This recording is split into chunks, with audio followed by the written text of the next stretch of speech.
আমার জীবনে আল্লাহ তাআলা অনেক নিয়ামত দিয়েছেন, অনেক। এই নিয়ামতের কোনো শুকরিয়া করতে পারিনি। এমনকি আল্লাহর যে ফরজ নামাজ, এটাও মন দিয়ে পড়তে পারি না।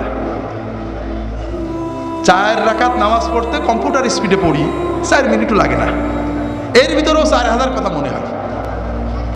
আল্লাহ যদি কিয়ামতের দিন বলেন যে তোমার এত নিয়ামত দিছিলাম, 5 মিনিট আমার দিক মন দিয়ে নামাজটা পড়তে পারলে না, আমি তোমার নামাজ কবুল করলাম না, তুমি দোজখে যাও, আমার কিছু বলার থাকবে?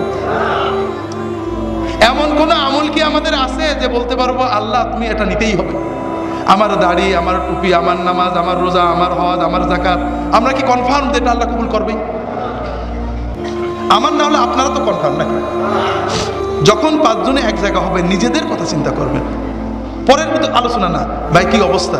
আরে ভাই বলো না, নামাজটা ঠিক করে পড়তাম, মন বসে না, দোয়া করো। ছেলে মেয়ে এগুলো ভালো করে পালন করতে পারছে না, দোয়া করো।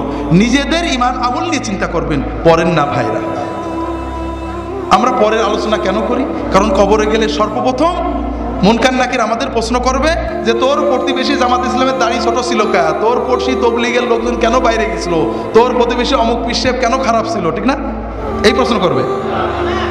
হাজরিন, নিজের কবরের চিন্তা করেন, নিজের হাসরের চিন্তা করেন। নিজে যতটুক করতে পেরেছি, যদি মনে করেন ভালো আমল করছি, তাহলে আল্লাহর কাছে দোয়া করেন।